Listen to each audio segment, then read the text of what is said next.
Kamusta mga kaibigan? Halina at ating pakinggan ang isang kwento na magbibigay sa atin ng inspirasyon, saya at kilig.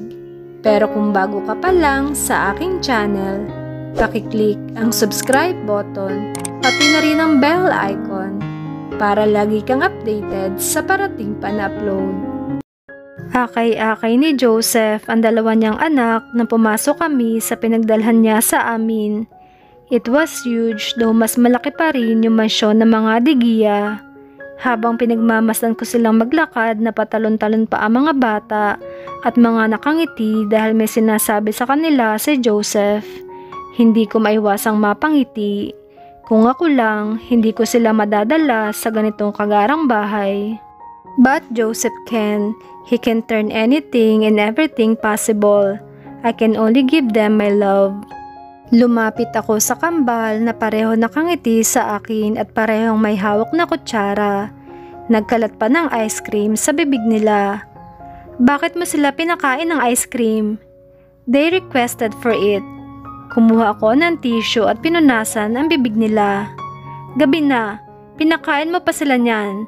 Paano kung sipunin ng mga bata? Si Dwayne, kagagaling lang sa sakit. Hindi mo ba naisip yon? Naiinis kong sabi sa kanya. Panandalian siyang natahimik. Sorry, wala ka talagang alam. Sa susunod, magtanong ka kung pupwede. Hindi yung ikaw palagi ang nasusunod. Hinata ko ang dalawang anak ko at iniwan siya sa kusina. Hindi ko na siya tiningnan pa. Pumunta ako sa kwarto nila para linisan. Nang makatulog na ang mga bata ay saka lang ako lumipat sa kwarto namin. Pagpasok ay nakita ko siyang nakatayo sa balkonahe at may hawak na baso. He's drinking. Seryoso ang mukha niya at tila may malalim na iniisip. Pinabayaan ko siya at naglinis na ng sarili. Pumwesto ako sa kama at sumunod naman siya. Hindi ko pa rin siya pinapansin. Inayos ko ang kumot at saka nahiga. Tumalikod ako para hindi siya makita. Ang bilis na naman ng tibok ng puso ko. His presence making me feel hard to breathe. Maya-maya pa ay naramdaman kong yumakap siya mula sa likuran ko. Napabalikwas ako ng bangon. Hindi ko sinasadya, pero natamaan ko ang panganiya ng braso ko dahil sa bigla kong kilos. Tiningnan niya lang ako pero kitang-kita ko ang pamumula ng panganiya. Joseph, ano ba? Dikit ka kasi ng dikit. Pagod ako. Hayaan mo namang matulog ako ng maayos. Tiningnan niya ako pero binaba niya rin at dahan-dahan na tumayo. I'm sorry. Tinitigan ko siya dahil sa panginginig ng boses niya. Lumabas siya ng kwarto and I was left alone. Suddenly, parang gusto ko siyang habulin at pabalikin para yakapin ako muli. Napahawak ako sa dibdib ko. Nanginig ang labi ko hanggang sa unti-unti akong tahimik na humikbi.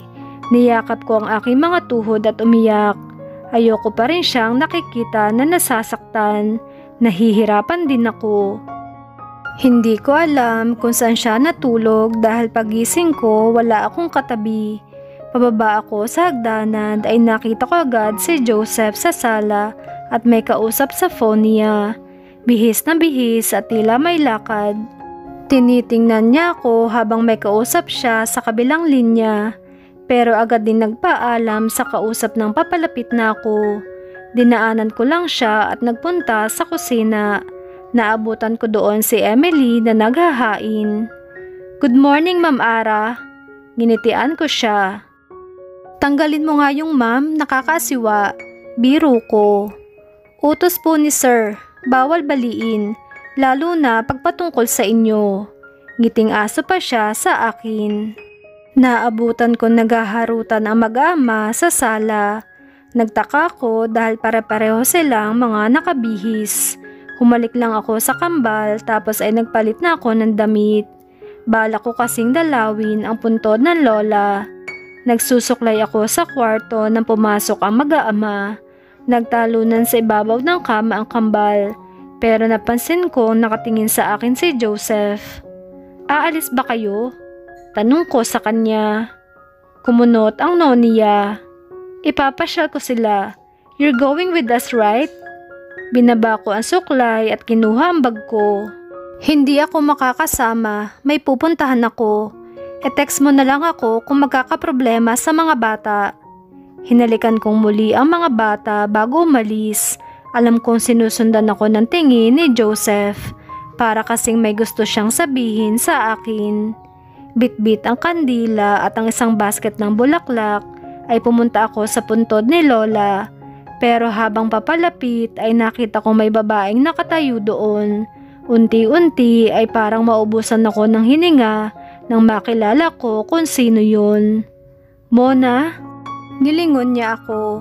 Aasahan kong hindi magiging maganda ang isasagot niya sa akin. Pero mali ako. Ate Ara?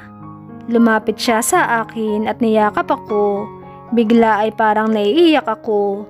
Nanginginig ang boses niya. Bumitaw siya sa akin at yumuko. Ate Ara, akala ko hindi na kita makikita ulit. Gustong-gusto talaga kitang makita ulit, ate. I look at her and I remember Joseph. Hindi ako makapagsalita sa gulat at guilty. Ate, patawad. Sana mapatawad mo ko sa lahat ng kagagahan na ginawa ko sa iyo at kay Lola. Alam mo, mula ng gabing yun, hindi na ako pinatulog ng konsensya ko. Nakita ko kasi kung paano naging miserable si Kuya Joseph. Inaamin ko. Naiinggit ako sa iyo kasi mahal na mahal ka niya. Lahat ginagawa niya para sa iyo. Kaya inakit ko siya para mabaling sa akin ang pagmamahal niya sa iyo. Kaya lang ate, hindi. Nung iniwan mo siya, para siyang nabaliw. Sobra-sobra siyang nasaktan at kasalanan ko yun ate. Nagsinungaling ako. Nagsalubong ang kilay ko sa narinig ko. Teka, akala ko kasal na kayo at may anak na. Hindi ba yun ang sinabi mo sa lahat? Umiling siya. Hindi ate, wala siyang alam doon. Ako lang ang gumawa noon. Walang nangyari sa amin at hindi siyang ama ng pinagbubuntis ko. Patawad ate Ara. Sana balikan mo na ulit si Kuya Joseph. Mas nakakatakot na siya ngayon. Tumulo ang luha ko. Mama! Sabay kaming napalingon sa batang sumigaw. Patakbong lumapit ito kay Mona at yumakap sa tuhod niya. Her son. At kaedaran lang niya si Dane at Dwayne. Napatitig ako sa bata. He reminds me. Pero hinawakan agad ni Mona ang kamay ko. Ate, handa akong maghintay para mapatawad mo ko. Kahit na anong parusa ay tatanggapin ko. Hindi mo na kailangan gawin yun. Sa mga sinabi mo, nabunutan ako ng tinik sa dibdib ko. Akala ko kasi, hindi na pwedeng maging akin si Joseph. Pero ang laki kong tanga. All this time, wala siyang ginawa kundi ang pasayahin ako. Pero ako, nasasaktan ko lang siya. Kaya kailangan kong bumawi sa kanya. Ginitian ko siya at niyakap na mahigpit. Salamat Mona. Sinamahan ko si Mona sa tinitirhan nila. Sila lang mag-ina ang nakatira doon. Inalam ko ang address at agad kong tinext si Brixter. But he replied, Anong address yon? Bago niyong bahay sa Manila? Naghahanda ng merienda si Mona habang bantay ko ang anak niya. At nag-text naman ako kay Brixter. Puntahan mo yung address na yan at panagutan mo ang pinsan ko. Nakangiti pa akong sinendyon sa kanya. Ilang oras din ang nilagi ko sa bahay ni Mona. Kinuwento niya sa akin ang nangyari sa kanya noong mga panahong wala akong balita sa kanya. Ilang saglit pa ay dumating na ang hinihintay ko. Napatayo si Mona nang makita siya. Excited na umuwi sa bahay at papakinang halik ang mister ko. Brixter, ikaw nang bahala dito. Malalagot ka sa akin pag pinabayaan mo ang pinsan at pamangkin ko. Ngumisi lang siya sa akin. Don't worry, you're invited in our wedding. Hindi ko napakakawalan to. Iniwan ko na sila para magkasarlinan. Habang nasa taxi ako ay panay ang tingin ko sa relos ko. Uwing-uwi na ako. Kaso nag-traffic pa. Sinubukan kong tawagin si Joseph pero nakapatay ang phone niya. Hindi ko maiwasang mainis. Namimiss ko na ang mister ko. Pagkababa ng taxi ay halos patakbo akong pumasok sa loob ng bahay. Nakokonsensya ako sa ginawa kong pagsusungit sa kanya. Pati yung pasimpleng yakap niya na kininisan ko pa. Pagpasok ko ay dumiretso ako sa kusina. May ingi kasi ako naririnig mula doon. Halos mapatayo sina Emily sa pagkain nang makita ako. Kumakain sila kasabay ang ilang tauhan ni Joseph. Pati ang kambal ay kasama din nila. "Ma'am Ara?" Gulat na tanong niya. Tumayo pa ang driver ni Joseph. "Ma'am, kain po." Nginitian ko sila. "Sige, okay lang." Napansin kong marami ang handa at may cake pa. "Sinong may birthday?" Tanong ko. Nagkatinginan sila. Lumapit ako sa kambal para halikan.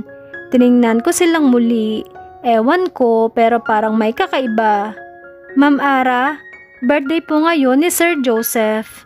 Mahinang sagot ni Emily. Napanganga ako. Inaalala ko ang date ngayon at napapikit na lang. "Nasaan siya?" "Nasa taas po." Patakbo na akong umakyat sa kwarto namin. Talagang nakalimutan ko ang araw na to. Gustong-gusto ko nang batukan ang sarili ko.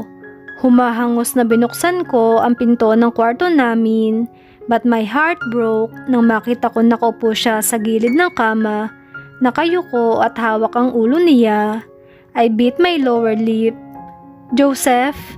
Nanginginig kong tawag sa kanya. Mabilis siyang tumingin sa akin nang marinig niya ang boses ko. Napaiyak na akong tumakbo sa kanya. Umupo ako sa kandungan niya at niyakap siya ng mahigpit.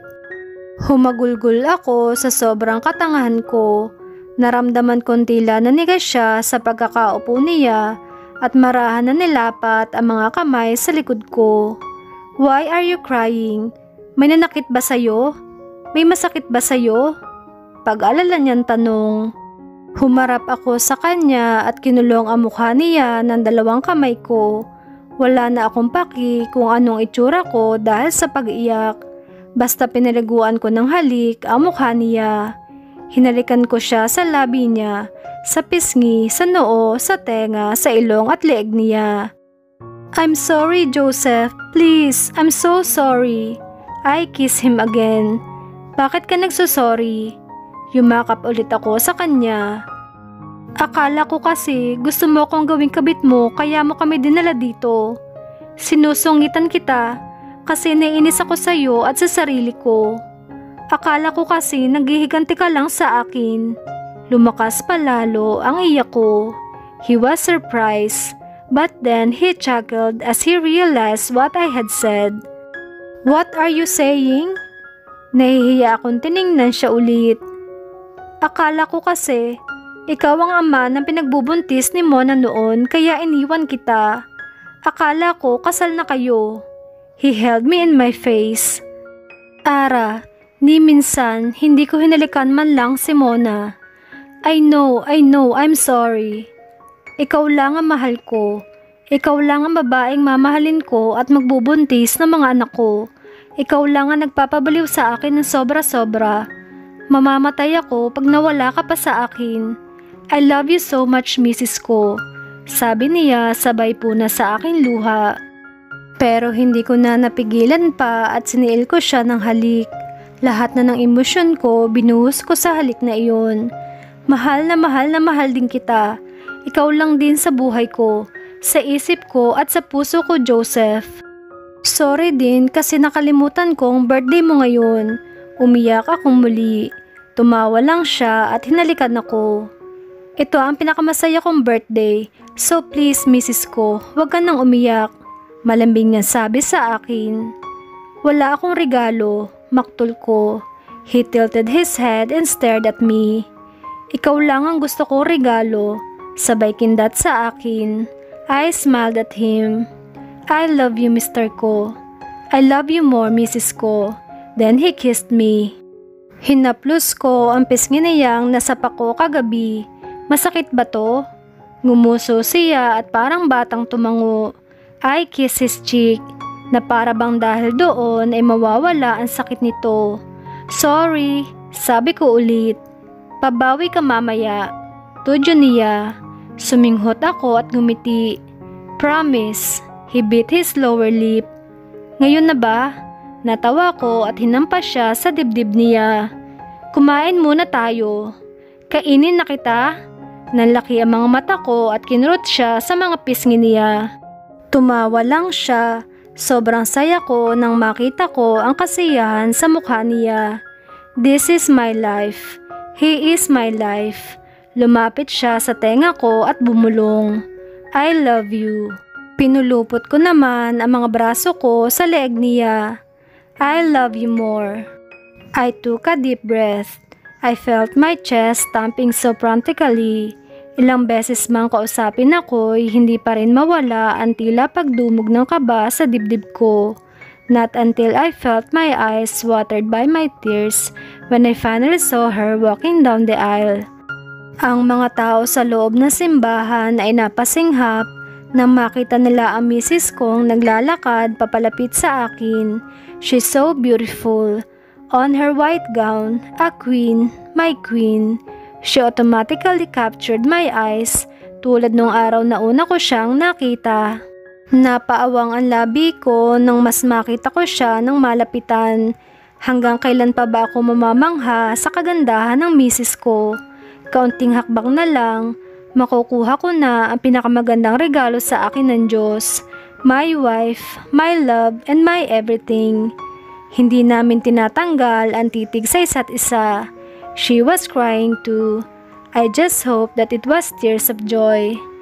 Wala na akong mahihiling pa, kundi ang makasama siya habang buhay, sa harap ng mga taong naririto at sa harap ng Diyos na nagbigay sa amin ng pagsubok sa pag-ibig namin.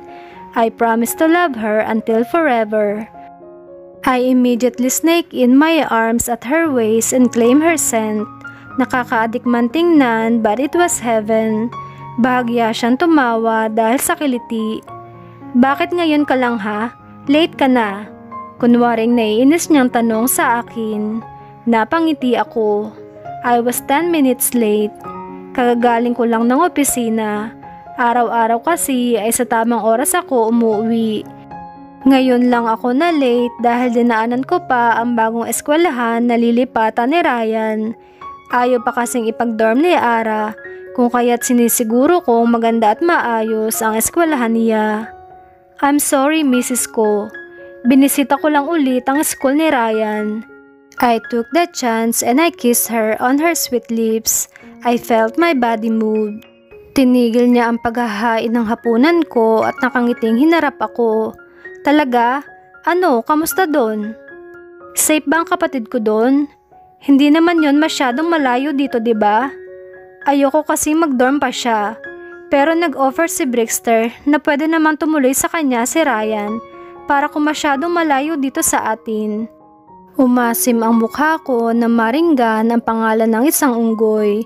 Pinanliitan agad ako ng mata ng asawa ko at pinulupot ang mga braso sa aking leeg. I can get Ryan's personal driver. He doesn't need to get a dorm. Kahit pa kailanganin niya ng replano araw-araw, ikukuha ko siya, wag lang siyang maiwan dun sa unggoy. Inis kong litanya sa kanya. Brixter is already engaged with my cousin, remember? At saka may anak na sila. I know. Kaya lang nagsiselos ako kapag palagi mo siyang binabanggit. Mas madalas mo yata yung iniisip kaysa sa akin na asawa mo. Saka may atraso pa yun sa akin. And I remember the scene at their house and the fact that he courted her before. Mahina niya akong hinampas sa aking balikat at humagikhik. Pinagseselosan mo pa rin yun? At saka, hindi ba't nagsabi ako sa'yo na madalas ko siyang iniisip? Ang cute lang kasi na mukha niya, baby face. She said, like she's daydreaming him in front of me. Kinikilabutan ako sa papuri niya kay unggoy. She giggled and pinched my cheeks. Ito naman, hindi na mabiro.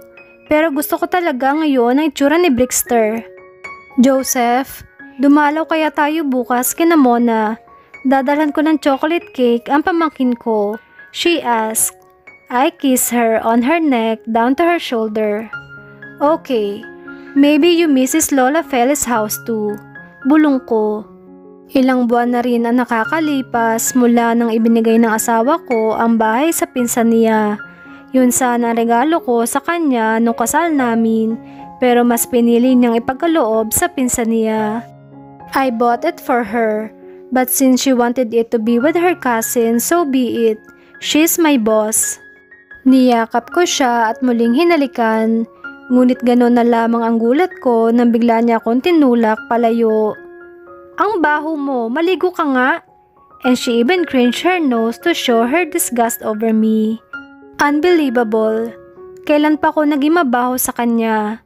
Hindi kaya buntis ang asawa ko at naglilihi siya? Eksaktong 10:00 ng umaga ay nasa simbahan na kami para sa binyag ng anak kong si Dayan. Hindi mapunit-punit ang ngiti ko habang pinagmamasda ng asawa kong buhot ang bunso namin. Everyone were here. Binasbasan at bininyagan ng bunso namin. Ako na may buhat din si Day na panayang silip sa bunso niyang kapatid. Dwayne is with her tita. Ilang beses ko nilingon at lihim nang iningitian ng altar para ipabatid ang pasasalamat ko sa kanya. Ilang beses ba naman niya ako napasaya mula nang ibinigay niya sa akin si Ara. I have my kids and my dear wife. I couldn't ask for more. Binulungan ko ang asawa ko. Did I say I love you today? Ngumuso siya. Oo, kanina paggising ko. We both laughed as I stared at her lovingly. Napawi lamang ang mga ngiti namin nang umiyak ang buhat niya si Dayan. Kinuha ko siya at binuhat para ihele. Gutom na si baby Dayan namin. Uuwi na tayo.